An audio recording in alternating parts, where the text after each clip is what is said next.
Due to the graphic nature of this case, listener discretion is advised. This episode includes dramatizations and discussions of murder and assault that some people may find offensive. We advise extreme caution for children under 13. Mary Jane! I know you're in there! Go away, Vince. Please, just come outside. I need to see you. There, you can see me now. So, just say your piece and be on your way. Oh, come on, baby. Don't be like that. Vince! Stop it! You're hurting me! You think this hurts? This is nothing. Imagine how I feel. Hey, let her go! Huh? Stay out of this! This is between me and her! You didn't see anything, understand? Now go back to your house or I'll shoot! Go ahead. Shoot me. I'd rather be dead than be with you. This is our first episode on the grisly 1948 double murder that shook the small town of Oregon, Illinois, to its core. This week, we'll meet Mary Jane Reed and Stanley Skridla, whose romance was cut short on the night of their first date. Next week, we'll dig into the police's botched murder investigation and a family member's quest for the killer. We have all that and more coming up. Stay with us. 100 miles west of Chicago sleeps the small riverside town of Oregon, Illinois. Red brick buildings and church spires peek between oak trees under the watchful gaze of a 50-foot statue of a Black Hawk Indian. In the early 1900s, Oregon was a simple, beautiful place, far removed from the chaos and crime of a larger metropolis. Many residents didn't even lock their doors at night. But there was a shadow hanging over Oregon from the beginning. In the early 1800s, local Potawatomi and Winnebago tribes were forced off their land as settlers came to claim it, leading to the Black Hawk War of 1832. In 1834, town founder John Phelps built a home and a farm in Oregon. As the settlement grew, it morphed, developing into a surprising hybrid, part artist colony, part farmland, and part industrial community. When the sun set, a different side of Oregon came out. Adultery, gambling, and drinking reigned free, and local police tended to look the other way. Soon the town became an attractive destination for gangsters like Jesse James and the Prairie Bandits. They may not have been ideal citizens, but they flooded the local economy with business. And by the turn of the 20th century, Oregon blossomed into a vibrant community. As men returned from World War I, many decided to start new lives in some of America's pastoral countryside towns. Around this time, a young man named Clifford Reed fell in love with Oregon's picturesque river and farmland, so he bought himself a modest house on Hastings Road near the east bank of the Rock River. Not long after, he met Ruth Messenger, a spirited young woman from Cedar Rapids, Iowa. The couple married and they had their first child, Clifford Jr., around 1921. Ruth stayed home to raise the boy, while Clifford worked as a machine repairman. But by 1931, things had changed. The Reed family had grown to include 3 more young children. As the sole breadwinner, Clifford's meager income didn't stretch very far. The family was poor, and their house was falling apart around them. It slumped to one side like it was bowed by the weight of the world. Honey, I'm home. What's for dinner? I'm starved. Dinner. Oh, I'm sorry, Clifford. The kids have been a real handful. Lost track of the time. Oh, we don't have a lot. Might be able to swing another casserole surprise, but it's real slim pickings. Again? If you don't like it, then give me money so I can go to the grocery store. You just went. Well, Clifford, in case you haven't noticed, we've got a lot of mouths to feed. Food goes fast. But the car needs service. And this roof won't last the winter. Do you think Look, I'm sorry. But these kids of yours are wringing me dry, Ruth. You know, I didn't make them by myself.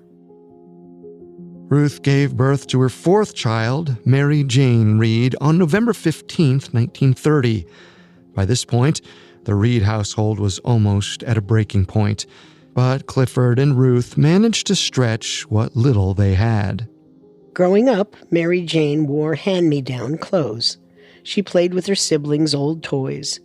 But Mary Jane was a happy little girl, like a butterfly, her mother always said, and she was headstrong, independent, and ambitious.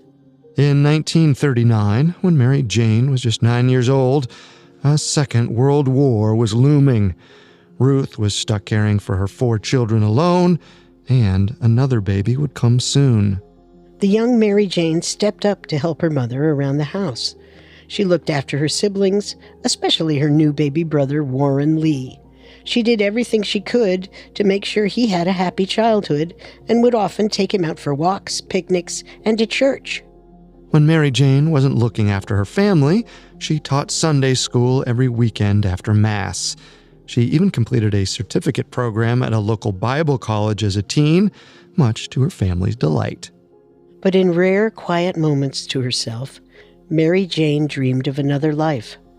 A life outside of her small town, away from her chaotic household and familial responsibilities. I'm so glad you came dress shopping with me, Mary Jane. You've got such a good eye for fashion. I just hope my husband will like it. Bernice, you could wear an old potato sack and he'd still think you were beautiful. You're probably right. What about you? Are you still thinking about moving to Chicago after graduation? That's the dream. But that's all it is. A dream. Why? I think you should go. Yeah, but with Mom's arthritis, I don't think I'll finish school as is. She needs help with Warren. You know, I could pitch in, look after Warren from time to time, help around the house. You've got your own life to worry about. Don't worry about me. I'll be fine. Mary Jane secretly hoped to escape Oregon's clutches. Maybe she could find work in the city as a department store counter girl. As a teenager, she started saving up to buy some new clothes. Mary Jane's mother, Ruth, suffered from severe rheumatoid arthritis, and by the 1940s, the pain had all but incapacitated her. Clifford couldn't afford to shoulder the extra bills, so 15-year-old Mary Jane put her dreams on hold. She dropped out of high school and started looking for work. Operator, how may I direct your call? Not long after, Mary Jane found a job as a cable girl at the DeKalb Ogle Telephone Company. From 6 in the evening until 10 at night, Mary Jane sat in front of a massive blinking switchboard in an office near the county courthouse and connected calls. It was tedious work, but it kept the family afloat. Without the burden of schoolwork, Mary Jane found her late evenings unexpectedly free. So sometimes after work, she would head to the Stenhouse, a roadhouse-style restaurant, bar, and dance hall. The Stenhouse was a local favorite. Upstairs, live bands serenaded an undulating dance floor always full of tangled couples. In the basement, men drank beer and played craps or poker. Pipe smoke filled the air. For Mary Jane, the Stenhouse was an escape. It gave her a taste of the exciting big city life she'd craved. She was only 15, so she couldn't drink, but she could dance, which she did with just about everyone. Many of her dance partners were soldiers, passing through on their way home from World War II. Mary Jane was an attractive girl, and she knew it. Her wavy auburn hair and sparkling blue eyes complemented her petite frame nicely. Heads turned wherever she went. And although she allegedly had quite a few admirers and boyfriends in those days, one man in particular caught her eye. His name was Vince Varco. So, what's a pretty girl like you dancing alone? Your boyfriend ditch you? Hey, I like to dance alone. If I close my eyes, the world just falls away. It's just me and the music. You're a strange one, you know that? Let me get you a drink. I'm not old enough. I promise I won't arrest you. You're a cop? Chief Deputy Sheriff, actually. The name's Vince. So, what do you say? One drink. That's it. Unfortunately, Vince Varco was trouble. He was far older than the teenage Mary Jane, and he was married. But that was the least of her worries. Vince was a notorious womanizer with a mean streak. He was rumored to abuse his wife and to manhandle the other women who fell under his spell. Vince owned a small cabin on the shores of the Rock River, which he called the Clubhouse. Although he mostly used it as a fishing retreat, it was believed that Vince might have brought his girls there. No one in town knew what went on behind closed doors up there, but those who knew Vince could guess. It's unclear what Mary Jane saw in Vince Varco. Perhaps she liked the perks that came with his influence and position. Maybe she just liked the attention. But she soon found that life with Vince was going to be violent and possibly deadly.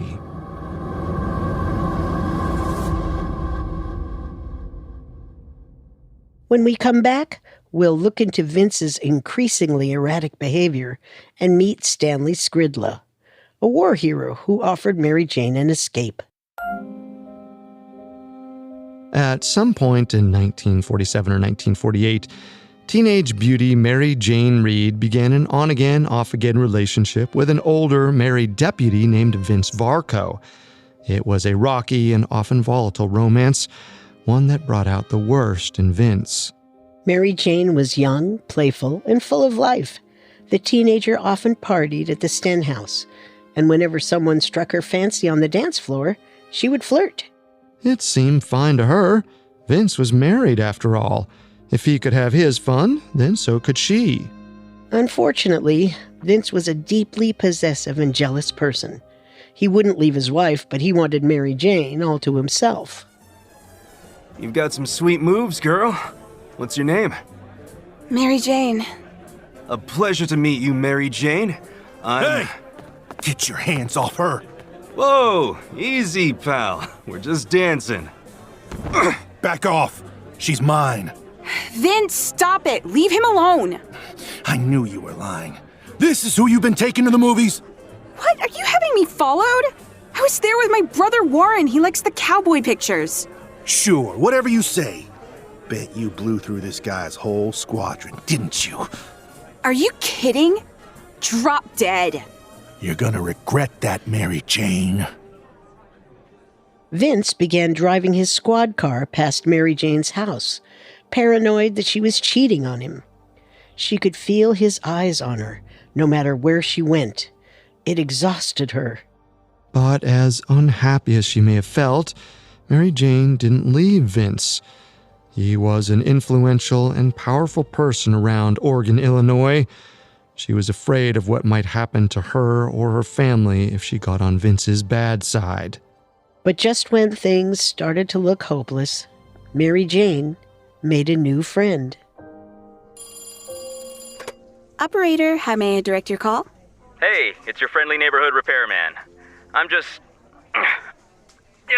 checking to make sure everything's shipshape. Can you hear me okay? Loud and clear. Perfect. How's your day, miss? Doing all right? As well as can be expected. It's been a rough day. Oh, I'm sorry to hear that. Do you want to talk about it? Well, don't you have more lines to repair? This was my last one. I've got some time to spare for a pretty girl with an aching heart. Who says I'm pretty? I can tell by the sound of your voice. It's like an angel's. I could be heinous. You'd never know. You're new, aren't you? I think I'd remember a voice like yours. Yes, ma'am. Started a couple of weeks ago. My name's Stanley. Stanley Skridla. Mary Jane. Stanley lived 25 miles away in Rockford, and his work didn't always bring him down to Oregon, but every time he visited, he called Mary Jane's switchboard to test his lines, and the pair hit it off immediately. Little by little, Stanley opened up to Mary Jane about his life. He was born on May 8, 1920, and grew up in Rockford, Illinois, with 4 siblings. His parents' house was situated in a multicultural immigrant neighborhood. Stanley was a skilled craftsman and liked to work with his hands. After graduation in 1938, he worked for 4 years as a cabinet maker. Eventually, he trained to become a machinist and worked at Madison's machine shop in Rockford for a year before he decided to join the war in 1943. He spent 2 years in the Navy overseas. When he returned home in 1945, the ribbons and medals decorating his military uniform were a testament to his honor and valor on the battlefield. But Stanley Skridla had seen more than his share of death and despair. He was ready to be home. Stanley moved back in with his widowed mother in Rockford. His father had passed away, so the burden of the house fell to him. Stanley settled for the first job he could find, working as a line repairman at the Illinois Bell Telephone Company.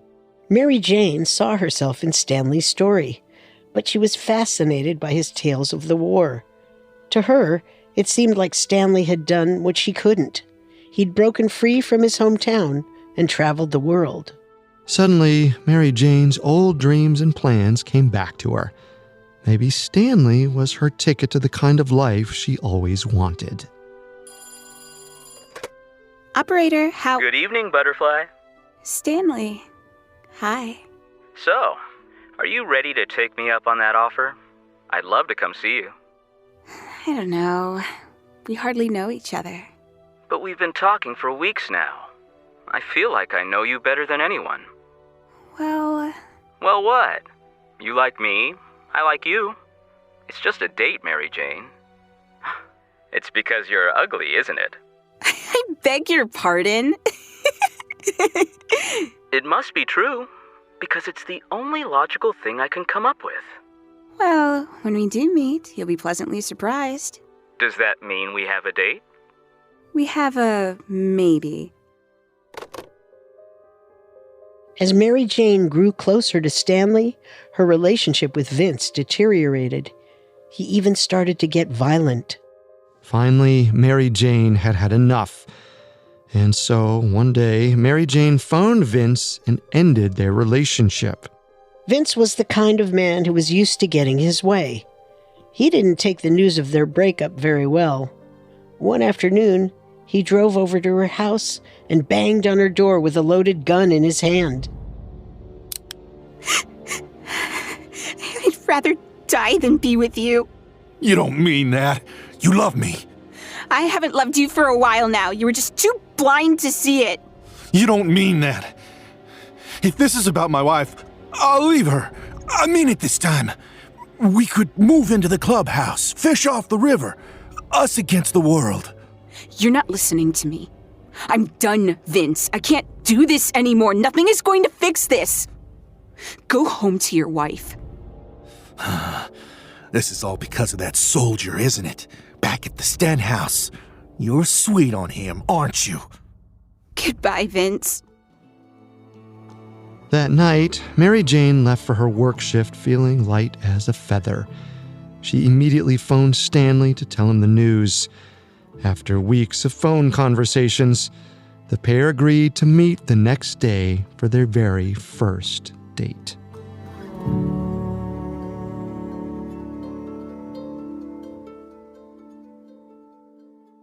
Coming up, we'll follow Mary Jane and Stanley Skridla on their first date, until it ends in death on Lover's Lane. And now, back to our story. On the morning of June 24th, 1948, 17-year-old Mary Jane Reed excitedly prepped for her first date at home in Oregon, Illinois. She pawed through her closet to find the perfect outfit, before she eventually settled on a cream blouse and slacks combo. The colors complemented her auburn hair and blue eyes, and the clothes hugged her slight frame. Meanwhile, 25 miles away in Rockford, 28-year-old Stanley Skridla oiled his hair and polished his Buick, counting down the hours until he'd finally get to meet Mary Jane in the flesh. At 8:30 that evening, Mary Jane called from work to confirm their plans. He would meet her outside her office when she got off at 10. From there, they'd hit some local taverns and see where the night took them. Stanley hopped in his Buick and drove the 25 miles from Rockford to Oregon. He was nervous. He and Mary Jane had built a close relationship over the phone, but would they have that same undeniable chemistry in person? He'd have to wait until 10 p.m. to find out. Evening, Butterfly. Stanley! Look at you. I can't believe you're really here. Feels like I'm dreaming. You look so beautiful. You weren't waiting long, I hope. Mildred caught me out at the lockers. Not at all. What do you have in store for us tonight? Well, we could try the log cabin first. Lead the way. I just can't believe this is really happening. At around 10:30 p.m., Mary Jane and Stanley arrived at Alexander's Log Cabin Inn, a small bar just east of the Rock River. It was a quiet, craftsman-style lounge, a far cry from the loud hustle and bustle of the Stenhouse. Most nights it would have been a relaxing place to start the evening, but when Mary Jane walked through the doors, she realized her mistake. Oh no, he's here. Who's here? My ex. The one at the end of the bar. It's a long story. Do we like him, this ex? God, no. Well then, I say we put on a little show for him. Stanley! Oh, look at him scowl. Maybe we should leave. We can't let him ruin our night. What's the worst he can do? Mary Jane and Stanley stayed at the Log Cabin Inn for about an hour. Vince drank at the end of the bar and watched the couple the whole time. We can't be sure what happened in the log cabin or why Mary Jane didn't turn around and leave right when she saw Vince. She may have wanted to rub Stanley in his face, or just prove that she wasn't afraid of him anymore. Stanley and Mary Jane left the Log Cabin Inn at around 11:30 that night. Some sources say they bumped into another couple on the sidewalk. It's unclear who this mystery couple was, but many suspect that it was Vince and his wife. You lying. I knew it. How long has this been going on? Whoa, take it easy, buddy. We're just trying to have a nice night. We don't want any trouble. You've been asking for trouble since the moment you stepped foot in my bar. Your bar? Do you own all of Oregon now? As far as you're concerned, yeah. So take your trash back to Sandtown where you belong. Go to hell! Come on, Mary Jane. Let's just go. Mary Jane and Stanley quickly headed to the Stenhouse to go dancing. Mary Jane usually spent hours on the Stenhouse dance floor, but that night, she and Stanley left after only 30 minutes. Something, or someone, must have been bothering them. The pair headed over to Country Farm Road, a local lover's lane. Mary Jane smoked a cigarette in the passenger seat while she and Stanley talked, perhaps about her encounter with Vince earlier at the Log Cabin Inn.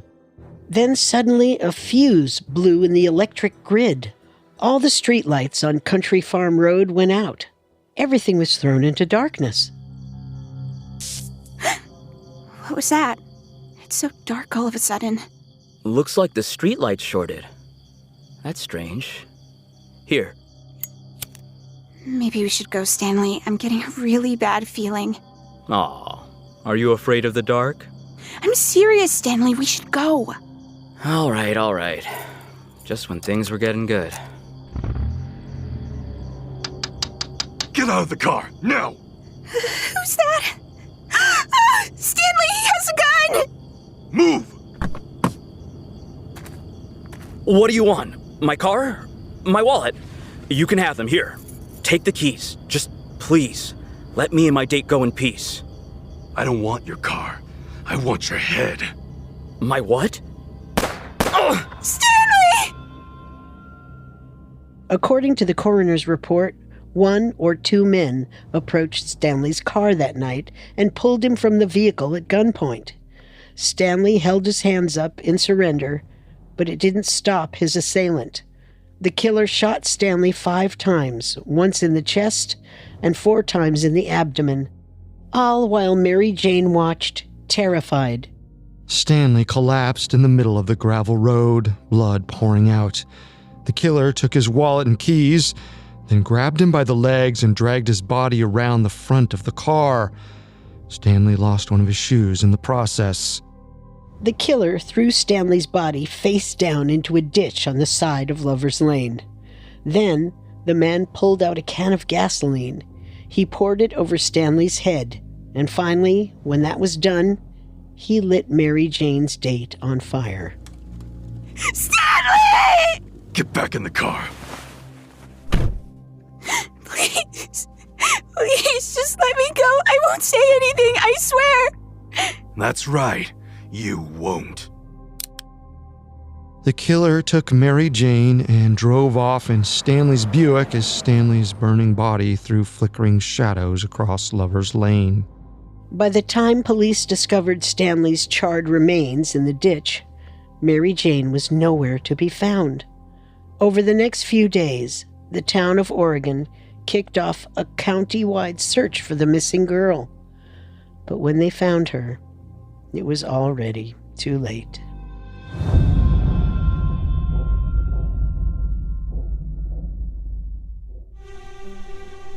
On the morning of June 28, 1948, Clifford and Ruth Reed sat in their small living room in Sandtown, Illinois. Their 17-year-old daughter, Mary Jane, had been missing for 3 days. The pair was waiting for news from the police, or even from Mary Jane herself, calling with a simple explanation of why she disappeared. And then, finally... The family's phone rang. Clifford and Ruth quickly answered it, but there was an unfamiliar voice on the line. It was a local psychic, and they needed to share a chilling vision about Mary Jane's whereabouts. The Reeds were desperate for answers, so they invited the psychic over for a reading. And together, in the family's modest home, Clifford and Ruth turned to the spirit realm for news about their missing daughter. The psychic said that Mary Jane was still alive, but hurt. The man who abducted her had a dark complexion and was several years her senior, and now he was holding her prisoner in what the psychic sensed was a basement or a storm cellar. The psychic couldn't tell them any specifics about her location, but they promised that the family would find their daughter soon. The prediction would prove true, but not in the way that the Reeds had hoped.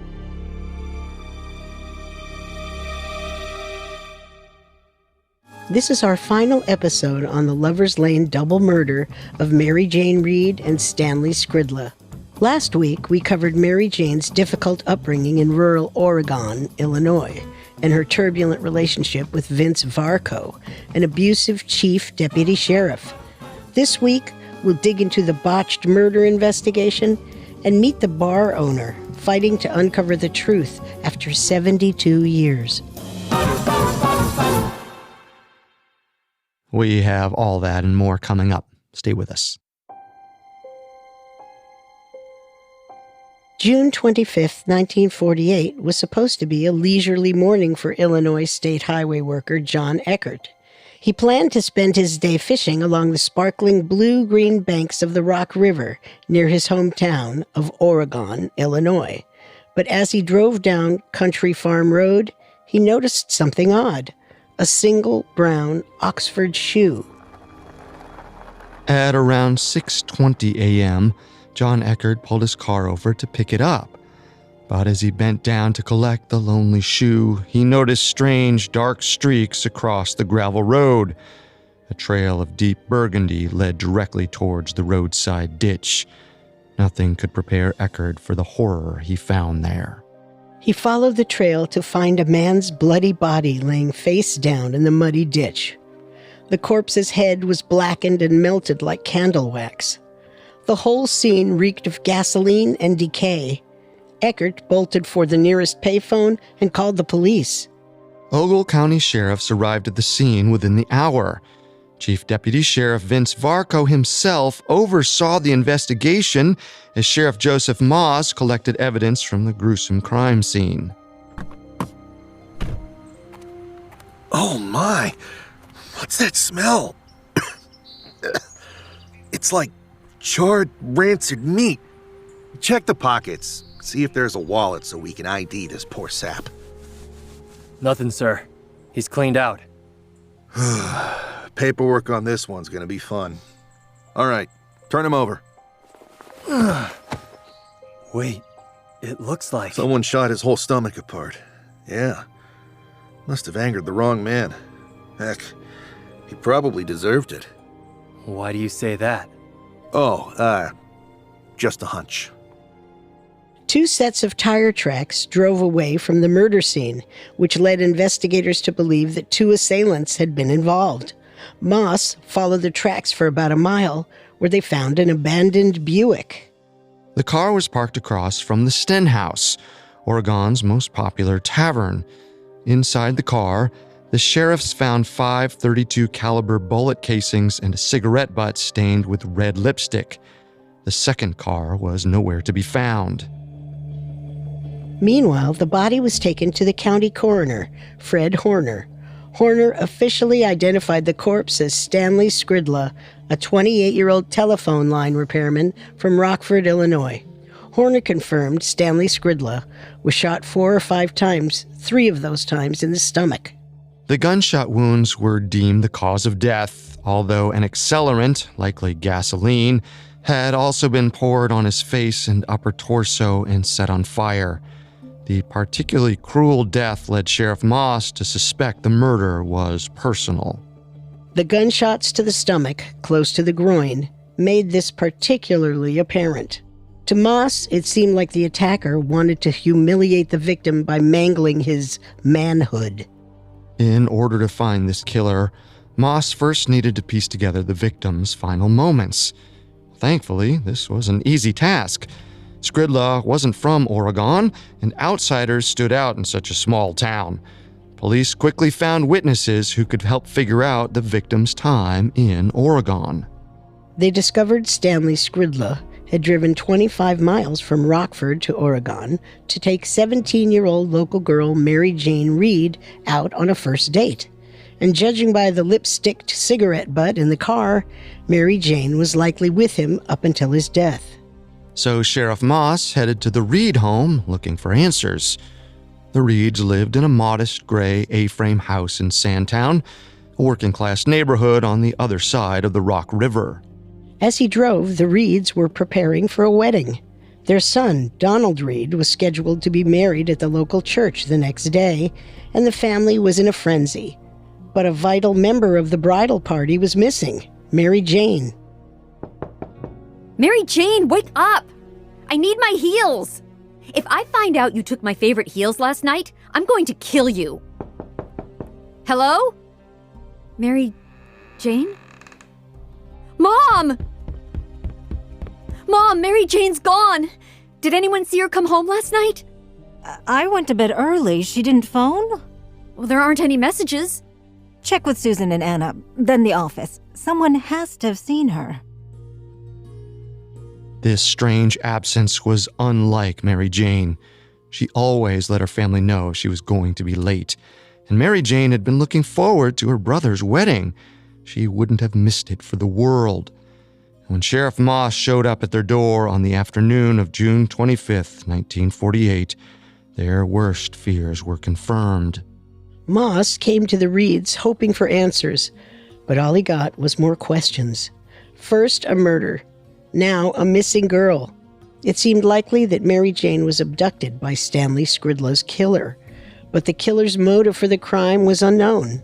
Sheriff Moss believed the murder abduction was most likely a crime of passion. The killer's actions appeared vindictive and jealous, so he turned his attention to the couple's past lovers. A deputy in Rockford had interviewed and cleared all 4 of Stanley Skridla's old girlfriends already, which left Mary Jane's old flames. Moss had heard that Mary Jane had dated around a lot, but 2 clear suspects stood out on her list of ex-lovers. One of Mary Jane's exes, a 19-year-old Navy veteran, was a suspect because he had spent time in a psychiatric asylum. According to newspaper reports from the time, this man was rejected by Mary Jane. The day after the murders, he packed up and moved to La Crosse, Wisconsin. However, the evidence linking him to the crime was insufficient. The ex couldn't be ruled out completely, but it seemed unlikely that he did it. This left Moss's own co-worker, Chief Deputy Sheriff Vince Varco. Mary Jane Reed's relationship with Varco was a rocky affair, one she had ended just before the murder. Varco was also a known hothead and womanizer with a rumored history of abuse. On June 23rd, the day before Mary Jane and Stanley's date, witnesses reported that Varco and Mary Jane had a very public fight and he'd slapped her. Curiously, Vince Varco reported for duty on the morning after the murders without his service revolver. It was starting to look like Vince Varco was hiding something, so Moss headed to Varco's cabin to confront him. Thought I might find you here. How's the fish today? Just nibbles. What brings you by? Official business, I'm afraid. Regarding Mary Jane Reed. What about her? She's missing. Near 3 days now. And the fella she was seeing turned up dead. The body was found not too far from here, in fact. What are you getting at, Sheriff? Where's your gun, Vince? My gun? I told you. I sold it. Some guy at the log cabin inn took a shine to it. The casings found in the victim's car are .32 caliber. Same as the government-issued service pistol you so conveniently sold. Funny coincidence, don't you think? And her disappearing right after she ends it with you? Doesn't look good, Vince. So, you're here to arrest me? Where is she? I don't know, but she isn't here. Search the place if you don't believe me. I think I'll take you up on that. Mary Jane Reed wasn't at Vince Varco's cabin, but Moss didn't have to wait long for answers. On the morning of June 29, 1948, a truck driver named Harold Ziegler was hauling sand from the nearby National Silica plant when he pulled over to chat with another driver. As he climbed out of his truck, he smelled something rotten. He followed the stench into the brush and discovered its source, the decomposing body of Mary Jane Reed.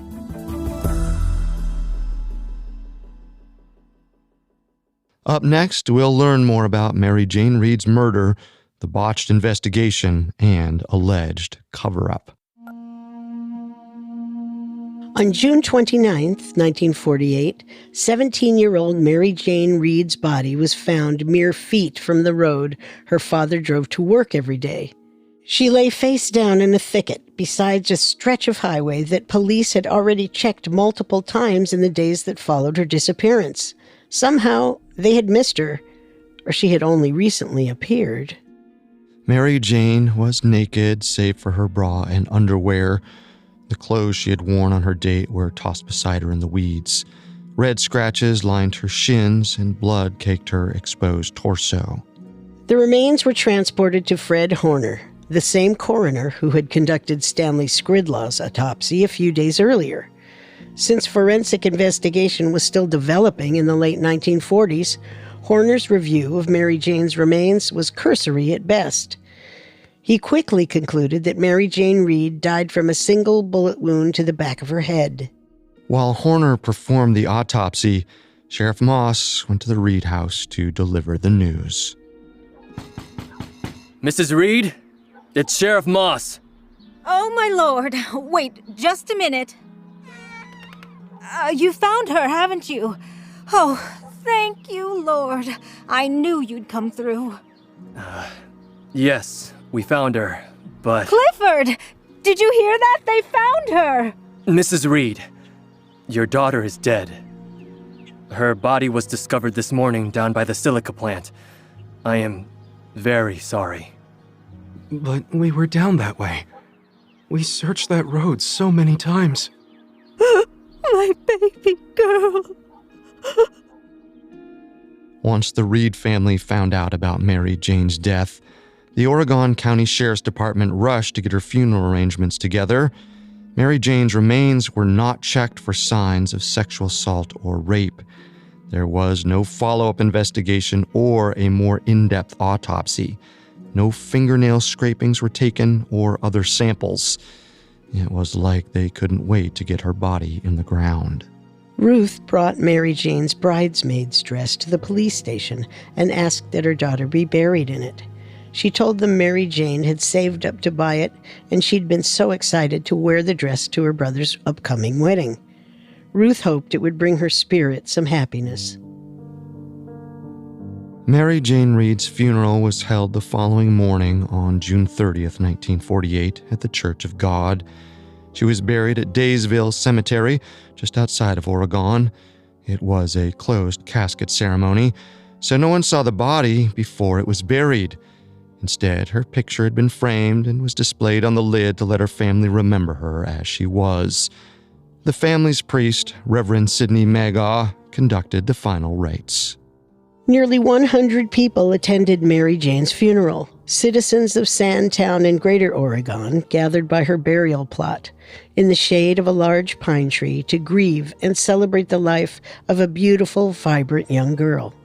After the ceremony, Ruth Reed headed home and drew all the curtains closed. She was convinced that Mary Jane's killer would come for them next. In a panic, she moved their couch away from the walls and told her youngest son, Warren Lee, to sleep and play back there, hidden out of sight. But the days dragged on, and the killer never turned up. Although Oregon and Rockford County sheriffs had interviewed over 50 witnesses and persons of interest by July 1st, 1948, it seemed every single one of their leads hit a dead end. In your own words, please describe to me what you saw. I drove down Country Farm Road just after midnight. I saw a nice blue and gray Pontiac parked behind a Buick. A beat-up car was trailing Stanley and Mary Jane. Did you see the driver? It was an elderly guy, white hair and a mustache. It was a younger black man. I heard it was two brothers from out of town. Thank you all for your time.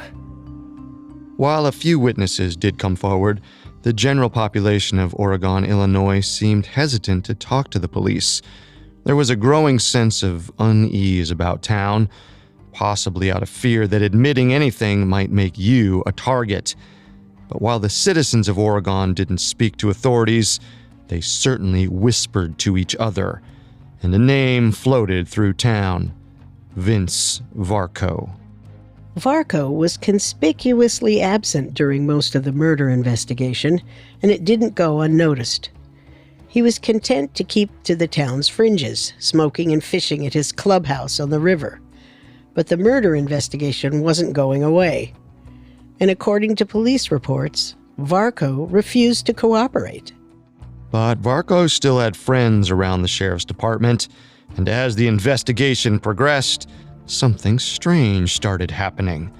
Despite weeks of comprehensive witness interviews, the case file was suspiciously light, and key evidence, like bullet casings, began disappearing from the crime lab. Hey, Varco, did you take the Skridla file? I wanted to make a copy of Ms. Avery's testimony, and it's not here. Why would I have it? I can think of a few good reasons, and a few bad ones as well. I'm sure it just got misplaced. Come on, I'll help you look. Beth told me the bullet slugs are missing from the evidence locker, too. Is that a statement or an accusation? All I know is ever since I talked to you, stuff's been going missing. Stuff that could make or break this case. You accusing me of something, Sheriff? On July 7th, 1948, the victims' death certificates and the coroner's reports were filed with the county registrar. Strangely, neither document was signed off by the coroner, Fred Horner. But Vince Varco's own wife, Martha, filed them all the same for the death certificate. As leads began to dry up that summer, a former Ogle County sheriff named Delos Blanchard was brought onto the case as a special investigator. He pursued the theory that Stanley Skridla and Mary Jane Reed were murdered by two men who wanted to rob Stanley and followed the couple that night. While Blanchard was on the case, two men, Carl Hubner and Noel Leonard of Peoria, Illinois, were arrested in connection to the Reed-Skridla case. They were released, however, after ballistics concluded that their guns were not used in the murder.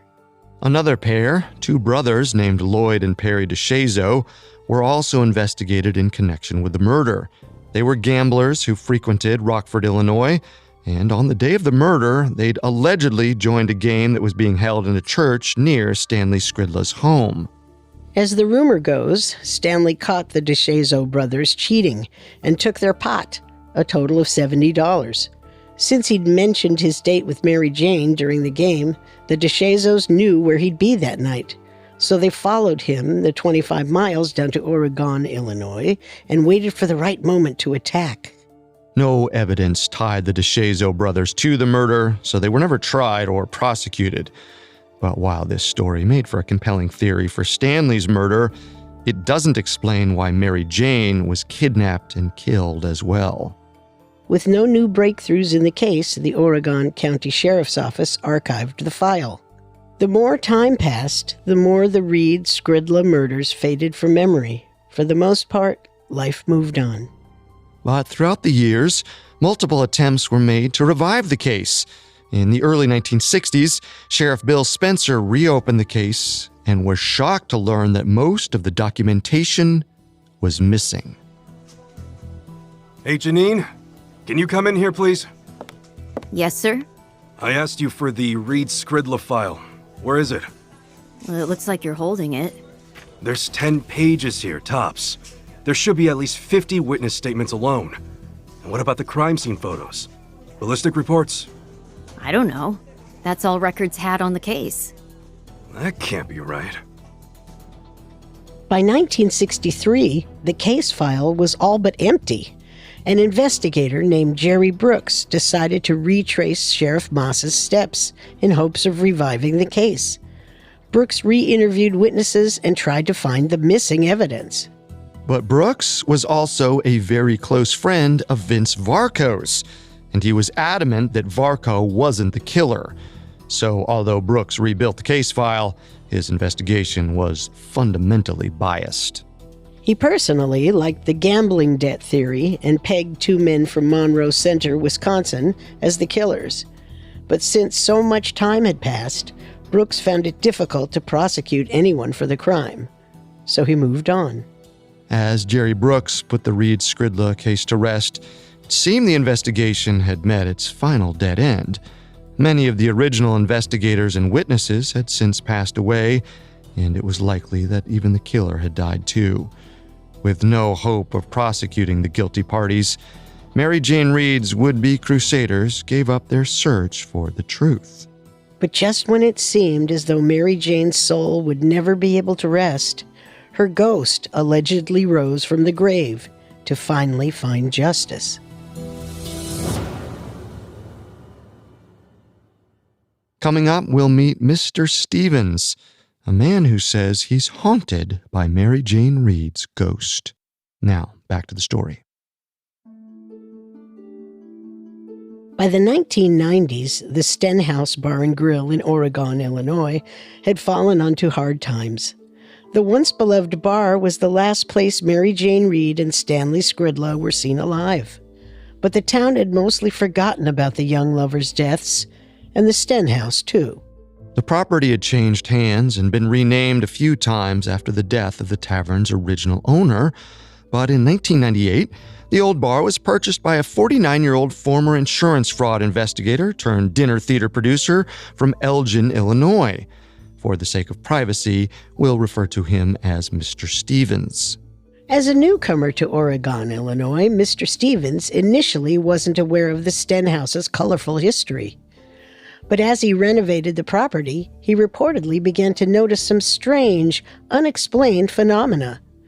The tavern would sometimes get icy cold, even when the air conditioning was off, and the jukebox would blaze to life on its own. Plates and pans would even crash to the floor, seemingly on their own. Mr. Stevens didn't consider himself a superstitious man, but he started to wonder if the Stenhouse was haunted. There were more than a few possible specters. According to local legend, the bar's previous owner, Esther Stenhouse, died on the premises in the 1950s, and her ghost was rumored to haunt the tavern. And since Oregon, Illinois had been built on what was formerly tribal land, the bar may have also been haunted by Native American spirits. In 1998, Mr. Stevens and his wife reopened the Stenhouse, now called the Roadhouse. The restaurant had a kitschy Western saloon theme, embracing its roots as a general store and old dance hall. The Roadhouse had some modest success, and as Mr. Stevens became more ingrained in the local Oregon community, he decided to enter the county's mayoral election. That year also happened to be the 50th anniversary of the Skridla 1948 double murder. A fact Stevens discovered when the local paper ran a story commemorating the attack. Remembering Mary Jane Reed and Stanley Skridla. On the 50th anniversary of Oregon's Lover's Lane slaying, investigators are no closer to catching the couple's killer. Yeah, but we all know who did it. No mystery there. Really? Then why does the paper say the murder was never solved? You have to have evidence to make an arrest. And they took care of that. A real shame. Look at this picture. She was beautiful. It's strange, but she almost looks familiar. Well, this place used to be one of her haunts. Help! Help! Maybe it still is. The article piqued Mr. Stevens' curiosity about the murder, and he started to look into the case. Mary Jane Reed's story resonated with him, and the more he learned, the more invested he became. He even started to promise that he'd reopen the murder case if he became mayor. And when Stevens won the election in April of 1999, he kept that promise. He reopened the Skridla case. But his time as mayor became more complicated. Although Mr. Stevens owned property, the Roadhouse, in Oregon, Illinois, he did not live there full time. His permanent address was in Kane County, where he had also run for another office. Oregon bylaws stated that the mayoral seat had to be occupied by an established resident of the town, and even though Mr. Stevens had been a part of the community, he was ruled ineligible. This led to a difficult lawsuit which was finally resolved in 2001. In the meantime, Mr. Stevens continued to investigate the Skridla murders on his own, but like those before him, he quickly ran into several large roadblocks. Most of the witnesses were dead, and those who weren't did not want to talk. They warned Mr. Stevens that uncovering the truth would only cause more hurt. For the most part, the Skridla family had been forced to move on. Mary Jane's mother, Ruth, suffered a mental breakdown shortly after the murder and never quite recovered. She and her husband, Clifford, died within a few years of each other, but Mary Jane's last surviving sibling, Warren Reed, continued to seek justice for his sister. Mr. Stevens was determined to get to the heart of the case. Over the years, Stevens poured an estimated $100,000 of his own money into his private investigation. He hired detectives and purchased countless how-to books on homicides and criminal justice.